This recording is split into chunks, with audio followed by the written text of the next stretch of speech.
ವಿಜಯಪುರ ನಗರದಲ್ಲಿ ಇಂದು ಶ್ರೀ ಛತ್ರಪತಿ ಶಿವಾಜಿ ಮಹಾರಾಜ ವೃತ್ತದಲ್ಲಿ ಶ್ರೀ ಗಜಾನನ ಉತ್ಸವ ಮಹಾಮಂಡಳದ ವತಿಯಿಂದ ಅಯೋಧ್ಯೆಯಲ್ಲಿ ರಾಮಲಲ್ಲಾನ ಪ್ರಾಣ ಪ್ರತಿಷ್ಠಾಪನೆ ಅಂಗವಾಗಿ ಇಂದು ವಿಜಯಪುರ ನಗರದ ಹೆಮ್ಮೆಯ ಸರ್ಕಲ್ ಅಂತ ಹೇಳಪಡುವಂತಹ ಛತ್ರಪತಿ ಶಿವಾಜಿ ಮಹಾರಾಜ ವೃತ್ತದಲ್ಲಿ ಈ ಅಯೋಧ್ಯೆಯಲ್ಲಿ ಕರಸೇವೆಯಲ್ಲಿ ಪಾಲ್ಗೊಂಡಂತಹ ಕರಸೇವಕರಿಗೆ ಸನ್ಮಾನ ಹಾಗೂ ಅನ್ನದಾಸೋಹ ಕಾರ್ಯಕ್ರಮವನ್ನು ಹಮ್ಮಿಕೊಳ್ಳಲಾಗಿದೆ.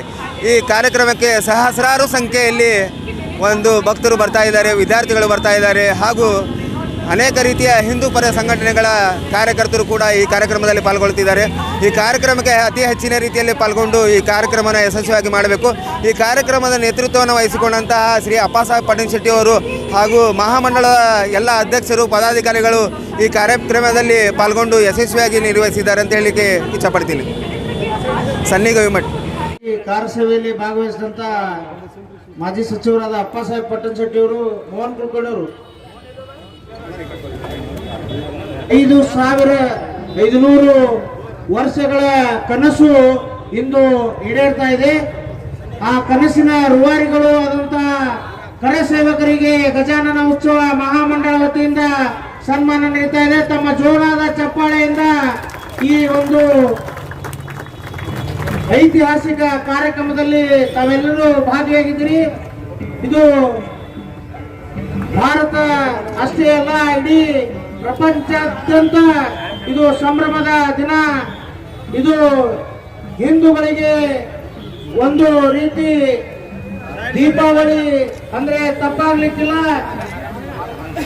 ನಮ್ಮ ನೆಚ್ಚಿನ ಪ್ರಧಾನಮಂತ್ರಿಗಳು ನರೇಂದ್ರ ಮೋದಿ ಅವರ ಅಮೃತಾಸ್ತ್ರದಿಂದ ಇದು ಲೋಕಾರ್ಪಣೆ ಆಗ್ತಾ ಇದೆ. ಜೈ ಶ್ರೀರಾಮ್. ಮತ್ತು ಪದಾಧಿಕಾರಿಗಳೇ, ಇಲ್ಲಿ ನೆರೆದಿರ್ತಕ್ಕಂಥ ಎಲ್ಲ ನನ್ನ ತರುಣ ಮಿತ್ರರೇ, ಇವತ್ತಿನ ದಿನ ಇದು ನಾವೆಂದೂ ಕೂಡ ಹಿಂದೆ ಕಾಣದೇ ಇರತಕ್ಕಂಥ ದಿನ. ಇದು ಇಡೀ ದೇಶದ ತುಂಬ ಸಂಚಲನವನ್ನ ಮೂಡಿಸಿರ್ತಕ್ಕಂಥ ಕೆಲಸ. ಆದರೆ ಈ ಹಿಂದೆಯೂ ಕೂಡ ಭಾರತೀಯ ಜನತಾ ಪಕ್ಷದ ಸರ್ಕಾರ ದೇಶದಲ್ಲಿ ಅಟಲ್ ಬಿಹಾರಿ ವಾಜಪೇಯಿ ಅವರ ಕಾಲಕ್ಕೂ ಕೂಡ ಇತ್ತು. ಆದರೆ ಈ ರಾಮ ಮಂದಿರದ ಯೋಗ ಬಹುಶಃ ಯಜಮಾನರ ಹಣೆಯಲ್ಲಿ ಇರ್ಲಿಕ್ಕಿಲ್ಲ ಅಂತೇಳಿ ನಾನು ಹೇಳಿಕೆ ಬಯಸ್ತೇನೆ.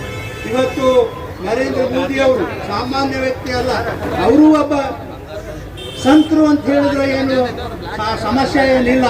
ಅವರು ಒಬ್ಬ ಸಂತರೇ. ನೋಡ್ರಿ, ಇಡೀ ದೇಶಗಳ ಎಲ್ಲರದು ನಮ್ಮ ಕನಸು 500 ವರ್ಷಗಳ ಕನಸು. ಇದು 75 ವರ್ಷನಾಗ ಈಗೇನೆ ಹಾಳು ಬಣ್ಣ ಬೀಳಿ ಈಗೇನೆ ಬಗೆಹರಿಸ್ತಾರಂದ್ರೆ ಈಗೂ ಬಗೆಹರಿಸಲಿಲ್ಲ. ಅದು ನಮ್ಮ ಸರ್ಕಾರ, ನಮ್ಮ ಪ್ರಧಾನಮಂತ್ರಿಗಳಿದ್ದಾಗ ಈ ರಾಮ ಮಂದಿರದ ಸಮಸ್ಯೆಯನ್ನ ಬಗೆಹರಿಸಿ ರಾಮನ ಪ್ರತಿಷ್ಠಾಪನೆಯನ್ನ ಅಯೋಧ್ಯೆಯಲ್ಲಿ ಮಾಡಿ ರಾಮನ ಮೂರ್ತಿಯ ಅಲಂಕಾರವನ್ನ ಕೂಡ ಈ ದೇಶದ ಜನ ಮಾಡಿದ್ದಾರೆ. ಆ ಕಾರ್ಯಕ್ರಮದ ನಿಮಿತ್ತ ನಾನು ಕೂಡ ಇದರಲ್ಲಿ ಭಾಗಿಯಾಗಿದ್ದೇನೆ ಅಂತಕ್ಕಂಥ ಮಾತವನ್ನು ಹೇಳಿ, ನಮ್ಮೆಲ್ಲ ಕರಸೇವಕರು ಹಿಂದೆ 90 ಮತ್ತು 92ರಲ್ಲಿ ಅಯೋಧ್ಯೆಗೆ ಹೋಗಿ ಹಳ್ಳಿ ಬರ್ತೇವೋ ಇಲ್ಲ ಅಂತ ಹೇಳಿ ಅವ್ರಿಗೆ ಸಂಶಯ ಇತ್ತು.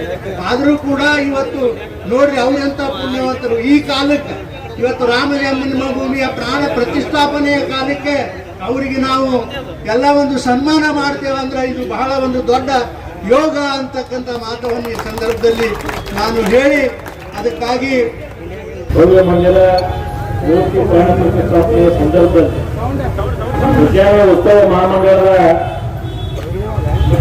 ಕಾರ್ಯಸೇವಕರ ಸನ್ಮಾನ ಕಾರ್ಯಕ್ರಮದ ವೇದಿಕೆ ಮೇಲೆ ಸಾನ್ನಿಧ್ಯವನ್ನು ಅಲಂಕರಿಸಿದಂತ ಪೂಜ್ಯ ಕೃಷ್ಣ ಸಂಪೂರ್ಣಪುರ ಅವರೇ, ನಮ್ಮ ರಾಜ್ಯದ ಹಿರಿಯ ರಾಜಕಾರಣಿಗಳು, ಕೇಂದ್ರದ ಹಿಂದಿನ ಸಚಿವರು ಹಾಗೂ ನಮ್ಮ ಲೋಕಸಭಾ ಸದಸ್ಯರು ಮಾರ್ಗದರ್ಶಿಗಳಾದಂಥ ರಮೇಶ್ ಜಿಗಜಿನ್ ಸಾಹೇಬ್ರೆ, ದಲಿತ ಮುಖಂಡರಾದಂಥ ವಕೀಲರಾದ ನಾಗರಾಜ್ ಲಂಬೋ ಅವರೇ, ಭಗೀರಥ ಡೆವಲಪರ್ನ ಮಾಲೀಕರು ನನ್ನ ಸ್ನೇಹಿತರಾದ ಅನಿಲ್ ಅವಳೆ ಅವರೇ, ಹಿಂದಿನ ಬಿಡಿ ಅಧ್ಯಕ್ಷರಾದ ಭೀಮಾಶಂಕರ್ ಹದ್ನೂರ್ ಅವರೇ, ಹಿಂದಿನ ಉಪಮಹಾಪೌರರಾದಂಥ ಗೋಪಾಲ್ ಗಟ್ಕಾಂಬ್ಳೆ ಅವರೇ, ಗುರು ಗೋಲಗೇರಿ ಅವರೇ, ಮಹಾನಗರ ಪಾಲಿಕೆ ಸದಸ್ಯರು, ನಮ್ಮ ಭಾರತೀಯ ಜನತಾ ಪಕ್ಷದ ಅಧ್ಯಕ್ಷರಾದ ಮುಳಗೌಡ ಪಾಟೀಲ್ ಅವರೇ, ಈ ಪೋಷಿಸುವಂಥ ಎಲ್ಲ 92ರ ಒಂದು ಕಾರ ಸೇವೆಯಲ್ಲಿ ಭಾಗವಹಿಸಿದಂಥ ಎಲ್ಲ ಕಾರ ಸೇವಕ, ನನ್ನ ಆತ್ಮೀಯ ಸ್ನೇಹಿತರೆ, ಪತ್ರಿಕಾ ಮಾಧ್ಯಮದ ಬಂಧುಗಳೇ, ಎಲ್ಲ ಆತ್ಮೀಯ ಬಂಧುಗಳೇ, ಇವತ್ತು ಗಜಾನನ ಉತ್ಸವ ಮಹಾಮಂಡಳ ಬಹಳಷ್ಟು ವರ್ಷಗಳಿಂದ ಬಹಳಷ್ಟು ಸಾಮಾಜಿಕವಾದಂಥ ಕಾರ್ಯವನ್ನು ಮಾಡ್ತಾ ಬಂದಿದೆ. ಇವತ್ತು ಉತ್ಸವಕ್ಕೆ ಒಂದು ರೂಪ ಕೊಡಬೇಕು, ಉತ್ಸವ ಯಾವ ರೀತಿ ಗಜಾನನ ನಡಿಬೇಕು ಅನ್ನುವಂಥ ಒಂದು ಸಂದೇಶವನ್ನು ಇವತ್ತು ಪ್ರತಿಯೊಂದು ಮಂಡಳಿ ಹೋಗಬೇಕು ಅನ್ನುವಂಥ ಉದ್ದೇಶದಿಂದ ಇದನ್ನು ಸ್ಥಾಪನೆ ಮಾಡಲಾಗಿದೆ. ಇಲ್ಲಿಂದ ಹಲವಾರು ಒಳ್ಳೆಯ ಸಾಂಸ್ಕೃತಿಕವಾದಂಥ ಮೆರವಣಿಗೆ ಇರ್ಬೋದು, ಮೂರ್ತಿಗಳ ಬಗ್ಗೆ ಇರ್ಬೋದು, ಕಾರ್ಯಕ್ರಮಗಳ ಬಗ್ಗೆ ಇರ್ಬೋದು, ಮಾರ್ಗದರ್ಶನ ಆಗಲಿ ತಿಳ್ಕೊಂಡಿದ್ದನ್ನು ಸ್ಥಾಪನೆ ಮಾಡಿದ್ವಿ. ಇದು ಸಾಕಷ್ಟು ಇವತ್ತು ಪ್ರೇರಣೆಯಾಗಿ ಬಿಜಾಪುರ ನಗರದಲ್ಲಿ ಹಲವಾರು ಬದಲಾವಣೆಗಳಾಗಿ ಒಳ್ಳೆಯ ರೀತಿ ಮೂರ್ತಿ ಪ್ರತಿಷ್ಠಾಪನೆ ಕಾರ್ಯಕ್ರಮಗಳು ನಡೀತಾ ಇರುವುದು ನಮ್ಮ ಸಂತೋಷ ಸಂಗತಿ. ಜೊತೆಗೆ ಕೋವಿಡ್ನ ಸಂದರ್ಭದಲ್ಲಿ ಕೂಡ ಗಜಾನನ ಮಹಾಮಂಡಳ ಇವತ್ತು ಯಾರೋ ಮನೆಗೆ ಬಿಟ್ಟು ಹೊರಗೆ ಬರದಾದ ಸಂದರ್ಭದಲ್ಲಿ ಕೂಡ ಕನಿಷ್ಠ ಒಂದು ತಿಂಗಳವರೆಗೆ, ಒಂದು ತಿಂಗಳಿಗಿಂತ ಹೆಚ್ಚು 50 ದಿವಸಗಳಿಗೆ ದಿನಾಲು ಆಹಾರವನ್ನು ಪೂರೈಕೆ ಮಾಡುವಂಥ ಕೆಲಸವನ್ನು, ಅಂದರೆ ರೋಗಿಗಳಿಗೆ ಎಲ್ಲ ಅಲ್ಲಿ ಬಂದಂಥ ಅವರ ಸಹಚರಿಗೆ ಅದರ ವ್ಯವಸ್ಥೆ ಮಾಡ್ಲಿಕ್ಕೆ ಬಂದಂಥವ್ರು ಭಾಳಷ್ಟು ತೊಂದರೆ ಇರ್ತಿತ್ತು.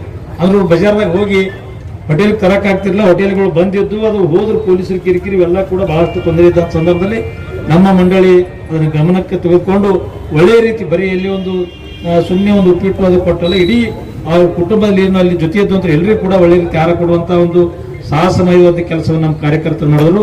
ಆ ಜೊತೆನೇ ಪರಿಸರ ಜಾಗೃತಿ ಮೂಡಿಸಬೇಕನ್ನುವಂಥ ಉದ್ದೇಶ ಇಟ್ಕೊಂಡು 8 ರಿಂದ 10 ಸಾವಿರ ಹಣ್ಣಿನ ಗಿಡಗಳನ್ನು ಗಜಾನನ ಮಹಾಮಂಡಳಿಯಲ್ಲಿ ಹಂಚಲಾಯಿತು.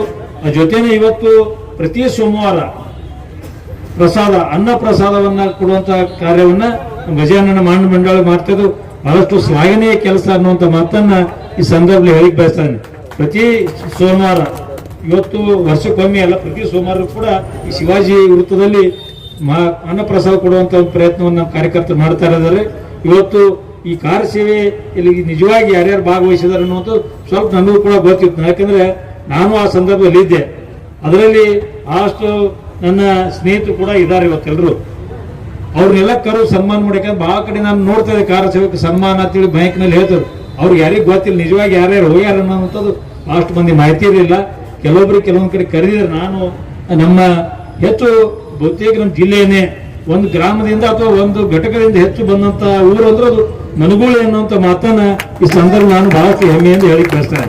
ಅಲ್ಲಿಂದ ಕನಿಷ್ಠ 9-10 ಜನ ನಮ್ಮ ರೇವಣಿ ಸಿದ್ದಮಣ್ಣೂರು ಇರ್ಬೋದು, ನಮ್ಮೆಲ್ಲ RR ಪಾಟೀಲ್ ಜೊತೆನೆ ನಮ್ಮ ಒಂದು ಇಬ್ರು ನಮ್ಮ ಜೊತೆ ಇಲ್ಲ. ಒಬ್ರಿಗೆ ಆರಾಮಿಲ್ಲ, ಒಬ್ಬರಿಗೆ ತೀರು ಹೋಗಿದ್ದಾರೆ, ಒಬ್ರು ಸ್ವಾಮಿಗಳಾಗಿ ಹೋಗ್ಯಾರ. ಹೌದು, ಒಬ್ರು ಸ್ವಾಮಿಗಳಾಗಿ ಹೋಗ್ಯಾರ. ಅವ್ರು ಬಿಟ್ಟು ಬಿಜಾಪುರದಿಂದ ನಾನು, ಮೋಹನ್ ಕುಲಕರ್ಣಿ, ಯತ್ನಾಳ್ ಅವರು, ಆಮೇಲೆ ನಮ್ಮ RSS ದಿಂದ ಕೆಲವೊಂದು 3 ಜನ, ನಮ್ಮ ರಾಮಸಿಂಗ್ ಹಜೇರಿ ಅವರು ಸಹಿತವಾಗಿ ಅವರು ಕೂಡ ಬೇರೆ ತಂಡದಲ್ಲಿ ಭಾಗವಹಿಸಿದ್ರು. ಎಷ್ಟು ನಾನು ಯಾಕೆ ಮನಗೋಳ ಗ್ರಾಮವನ್ನು ನೆನೆಸ್ಬೇಕಂದ್ರೆ ಹೈಯೆಸ್ಟ್ ಸಂಖ್ಯೆಯಲ್ಲಿ ಯಾವುದೇ ಹೋರಾಟಗಳಿದ್ರು ಕೂಡ ಭಾರತೀಯ ಜನತಾ ಪಕ್ಷದ ಹಿಂದುತ್ವದ ಹೋರಾಟಗಳಿಗೆ ಹೆಚ್ಚು ಸಂಖ್ಯೆ ಬಾಗೇವಾಡಿ ತಾಲೂಕು ಇರ್ಬೋದು, ಬಿಜಾಪುರಕ್ಕೆ ಆಗಮಿಸುವ ಸಂಖ್ಯೆ ಅಂದ್ರೆ ಅದು ಮನಗೋಳ ಗ್ರಾಮದ ಕಾರ್ಯಕರ್ತರು ಅನ್ನುವಂಥದ್ದು ಈ ಸಂದರ್ಭದಲ್ಲಿ ಬಹಳಷ್ಟು ನನ್ನ ಹೆಮ್ಮೆಯಿಂದ ಹೇಳಿ, ಇವತ್ತು ಮೊದಲನೇ ಕಾರ್ಯಕ್ರಮ ಇವತ್ತು ಇಲ್ಲಿ ಕಾರ ಸೇವಾ ಒಂದು ಸೇವಕರಿಗೆ ಪೂಜ್ಯರ ಸಾನ್ನಿಧ್ಯದಲ್ಲಿ ಮತ್ತು ನಮ್ಮ ಮಾನ್ಯ ಲೋಕಸಭಾ ಸದಸ್ಯರ ನೇತೃತ್ವದಲ್ಲಿ ನಡೀಲಿ. ಅದು ಆದ ನಂತರ ಪೂಜ್ಯರ ಮಾತುಗಳು, ಆದ ನಂತರ ಪ್ರವಚನ ಇರ್ತದೆ, ಪ್ರವಚನ ಆದ ನಂತರ ಪ್ರಸಾದ ಇರ್ತದೆ, ಎಲ್ಲವೂ ಕೂಡ ಇವತ್ತು ನಡೀತದೆ ಅನ್ನುವಂಥ ಮಾತನಾಡಿ ಹೆಚ್ಚಿಗೆ ನಾನು ಮಾತನಾಡಕ್ಕೆ ಹೋಗಂಗಿಲ್ಲ. ಯಾಕಂದ್ರೆ ಕಾರ ಸೇವೆ ಇವತ್ತು 92ರಲ್ಲಿ ಬಹುತೇಕ ನಾವು ಹೋಗುವಾಗ ಹೆಂಗಿತ್ತು ಪರಿಸ್ಥಿತಿ ಅಂದ್ರೆ ಮನೆಗಳಿಗೆ ಹೇಳಾರೆ ಬಹಳಷ್ಟು ಮಂದಿ ಬಂದಾರೆ. ಬಸ್ ಮನೆಗಳಿಗೆ ಇದ್ದಾಗ ಒಬ್ಬರು ಮನೆಗೆ ಹೇಳಿಲ್ಲ, ಮನೆಗಳಿಗೆ ಯಾರು ಹೇಳಿರ್ತಾರೆ, ಹೇಳೋರು ಯಾರು ಬಿಡ್ತಿದ್ದಿಲ್ಲ. ಅದಕ್ಕಿಂತ ಮುಂಚೆ 88, 89 ಏನು ಹೋರಾಟ ಆಗಿತ್ತು. ಬಹಳಷ್ಟು ಜನ ಇವತ್ತು ಜೀವ ಕಳ್ಕೊಂಡಿದ್ರು, ಫೈರಿಂಗ್ ಆಗಿತ್ತು ಆಗಿನ VP ಸಿಂಗ್ ಸರ್ಕಾರದಲ್ಲಿ. ಅವ್ರು ನೆಕ್ಸ್ಟ್ ಡೇ 92ರಲ್ಲಿ ಏನಾದರೂ ಮಾಡಿ ಅದನ್ನ ಬಾಬರಿ ಮಸೀದಿಯನ್ನ ತೆರವುಗೊಳಿಸ್ಬೇಕನ್ನುವಂತ ನಿಶ್ಚಲವಾದಂತ ಒಂದು ಮನಸ್ಸಿನಲ್ಲಿ ಎಲ್ಲರೂ ಕೂಡ ಇವತ್ತು ಹಿಂದೂ ಹೋರಾಟ ಕಾರ್ಯಕರ್ತರು, ರಾಮ ಮಂದಿರದ ಹೋರಾಟ ಕಾರ್ಯಕರ್ತರು ಹಲ್ಕೊಂಡಿದ್ರು. ಅಂತ ಸಂದರ್ಭದಲ್ಲಿ ನಮ್ಗೆಲ್ಲ ಮೀಟಿಂಗ್ ತಗೊಂಡಾಗ ಒಂದು ಮಾತನ್ನು ಹೇಳಿ ಮುಗಿಸ್ತೀನಿ. ಹೊಸ ಇದ್ದವ್ರು ಎಲ್ಲರೂ ಗೊತ್ತದ, ನಮ್ಗೆಲ್ಲ ಸಭೆ ಕರೆದ್ರು ಏನು ಹೇಳಿದ್ರು ಅಂದ್ರೆ, ಅಯೋಧ್ಯ ಹೋರಾಟ ಹಿಂಗೆ ಐತಿ, ಯಾರ್ಯಾರು ಹೋಗಕ್ಕೆ ರೆಡಿ ಇದ್ದೀರಿ ಇವೆಲ್ಲರೂ ಕೂಡ ನಿಮ್ಮ ಜವಾಬ್ದಾರಿ ನೀವೇ ಹೊತ್ಕೊಂಡು ಹೋಗ್ಬೇಕು. ನಿಮ್ಗೆ ಲಘುವಾದಂಥ ಒಂದು ಬ್ಯಾಗ್ ಇರಬೇಕು, ಕಿಶೆದಾಗ ನಿಮ್ಮ ಫೋಟೋ ಹಿಂದೆ ಅಡ್ರೆಸ್ ಬರೀರಿ ಅಂತ ಹೇಳಿದ್ರು. ಇದ್ರ ಮ್ಯಾಗ ತಿಳ್ಕೊಂಡ್ಬಿಟ್ಟು ನಾವು ಗೊತ್ತೇ ಹೊಳೆ ಫೋಟೋ ಬರ್ತಾವೋ ನಾವು ಬರ್ತೀವಿ ಅನ್ನಿಸ್ತು. ಅವಾಗ ಒಂದು 50-30 ಮತ್ತೆ ಗೊತ್ತಿದ್ವಿ. ಯಾರ್ಯಾರು ಹೋಗ್ತೀವಿ ಅಂದ್ರೆ ಯಾರು ಎದ್ದು ನಿಂದಿರಲಿಲ್ಲ. ನಾನು ಮೊದಲೇ ತಯಾರಾಗಿದ್ದೆ ಹೋಗ್ತೀನಿ ಅಂತೇಳಿ. ನನಗೆಲ್ಲರೂ ನಮ್ಮ ಸೋಮನಾಥ್, ಕಳಿಮನಿ, ಕಾಶಿನಾಥ್ ಎಲ್ಲರೂ ಹೇಳ್ರಿ ಅಂದ್ರು. ತಡ್ ಸ್ವಲ್ಪ ನೋಡಿ ನಾ ಯಾರ್ಯಾರು ತಯಾರಾತಾರಂದ್ರೆ ಕಡೆಗೆ ನಾನು ಬಸನಗೌಡ ಹೇಳಿದೆ, ನೋಡ್ರಿ ಗೌಡ್ರು ನಾವು ಕೂಡ ಹೋಗೋಣ ಅಂತ ಹೇಳಿದೆ. ಆಯ್ತು ಅಂತ ಹೋಗ್ತಾ ಇರೋರು. ಮುಂದೆ ಅದಾದ ನಂತರ ಮನುಗಳವರು ಅಲ್ಲಿಂದ ತಯಾರಾಗಿದ್ರು. ಅವ್ರು ಯಾಕೆ ಯಾರಿಗೆ ಮೀಟಿಂಗ್ ಬರೋರು ಹೇಳೋರು ಮನೆ ಬಿಟ್ಟು ಬರೋರಿದ್ರು. ಮುಂದೆ ನಾವು ಮನೆಯಿಂದ ಹೋಗಿಂದ 10-15 ಗಂಟೆ ಬರಲಿಲ್ಲ, ಜಲ್ದಿ 10-12 ಗಂಟೆ ವಾಪಸ್ ಬರುವಂತ ಪರಿಸ್ಥಿತಿ ಇಲ್ಲ. ಅಲ್ಲಿ ಆ ಪರಿಸ್ಥಿತಿ ಇಲ್ಲಿಂದ ಹೋಗ್ಬೇಕಂದ್ರ ಆ ಟ್ರೈನ್ ಒಳಗೆ ನಾವು ಎಲ್ಲಿ ಕುಂಡಿರ್ತಿದೆವು, ಎಲ್ಲಿ ನಿಂದಿರ್ತಿದೆವು, ಎಲ್ಲಿ ಮಕ್ಕೋತಿದೆವು, ಸ್ಟೇಷನ್ದಾಗ ಇರೋದು ಮಕ್ಕೊಳಕ್ ಹಾಸಿಗೆ ಇರ್ತಿದ್ದಿಲ್ಲ, ಬಸ್ಕೊಳಕ್ ಇರ್ತಿದ್ದಿಲ್ಲ. ಅಲ್ಲೇ ತೆಲುಗುಂಬ ಅಂದ್ರೆ ಬ್ಯಾಗ, ಮೊದಲೇ ಸಣ್ಣ ಬ್ಯಾಗ್ ಹೇಳ್ಬಿಟ್ಟಿದ್ರು ಅವರು. ಸಣ್ಣ ಬ್ಯಾಗ್ ಒಯ್ಬೇಕು, ಕಿಶೆದಾಗ ಫೋಟೋ ಇರಬೇಕು, ಕಾಲ ಬೂಟ್ ಇರಬೇಕು, ಅಂದ್ರೆ ಓಡ್ಲಕ್ಕ ಓಡಾಡಕ್ ಅನುಕೂಲ. ಅಂದ್ರೆ ಇದು ಬಹುತೇಕ ಇದು ಹೊಳ್ಳಿ ಬರೋ ಚಾನ್ಸಸ್ ಕಡಿಮೆ ಅಂತ ಹೇಳಿ ಹೇಳೋದು. ಈ ರೀತಿನೇ ನಮ್ಗೆ ಹೇಳೋದು. ಅದಕ್ಕೆ ನಾವೆಲ್ಲ ತಯಾರಾಗಿದ್ದೀವಿ. ಏನಾದ್ರೂ ಆಗೋಲೆಕ್ಕ ಅದು ಅಲ್ಲಿ ಏನ ರಾಮ ಮಂದಿರನ ಜನ್ಮಭೂಮಿ, ಅಲ್ಲಿ ಏನು ಅಕ್ರಮ ಕಟ್ಟಡ ಕಟ್ಟ್ಯಾರ, ಆ ಬಾಬ್ರಿ ಮಸ್ಜಿದ್ ಅದು ತೆರವಾಗಬೇಕು ಅನ್ನುವಂಥ ನಿಶ್ಚಲವಾದಂಥ ಒಂದು ಮನಸ್ಸಿನಲ್ಲಿ ಇಟ್ಕೊಂಡೆ ನಾವೆಲ್ಲರೂ ಕೂಡ ಇವತ್ತು ಆ ಹೋರಾಟದಲ್ಲಿ ಭಾಗವಹಿಸಿದ್ವಿ. ಆ ಹೋರಾಟ ಯಶಸ್ವಿ ಆಯಿತು. ಯಶಸ್ವಿ ಆದ ನಂತರ ನಮ್ಮದೇ ಪಕ್ಷದ ಪ್ರಧಾನಮಂತ್ರಿಗಳು ನಮ್ಮ ನರೇಂದ್ರ ಮೋದಿಯವರು ಅವರು ಪ್ರಧಾನಮಂತ್ರಿ ಆಗಿದ್ದಾಗ ಇವತ್ತು ಈ ಲೋಕಾರ್ಪಣೆ ಆಗ್ತಿರೋದು ನಮ್ಮ ಹೋರಾಟದಲ್ಲಿ ಕೂಡ ಭಾಗವಹಿಸಿದ್ದೀವಿ. ಆ ಲೋಕಾರ್ಪಣೆಯಲ್ಲಿ ಕೂಡ ನಾವೆಲ್ಲ ಇದ್ವಿ ಅಂದ್ರೆ ಇದು ನಮ್ಗಿಂತ ಸೌಭಾಗ್ಯವಂತರು ಯಾರು ಇಲ್ಲ ಅಂತ ನನಗೆ ಅನಿಸ್ತದೆ. ಅಷ್ಟು ಭಾಗ್ಯವಂತರು ನಾವೆಲ್ಲ ಇವತ್ತು ನಮ್ಮ ದೇಶದವರು ಇದ್ದವರು, ಆರ್ಸಿಯವರು ಇದ್ದವರು, ಅಷ್ಟು ನಮಗೆಲ್ಲ ಖುಷಿಯಾಗಿದೆ. ಇವತ್ತು ಕಾಶ್ಮೀರ ಹೋರಾಟದಲ್ಲಿ ಕೂಡ ಇದ್ದೀವಿ, ಅದನ್ನು ಕೂಡ ಮುಕ್ತ ಮಾಡುವಂಥದ್ದು ಸಂದರ್ಭ ನಡೆದಿದೆ.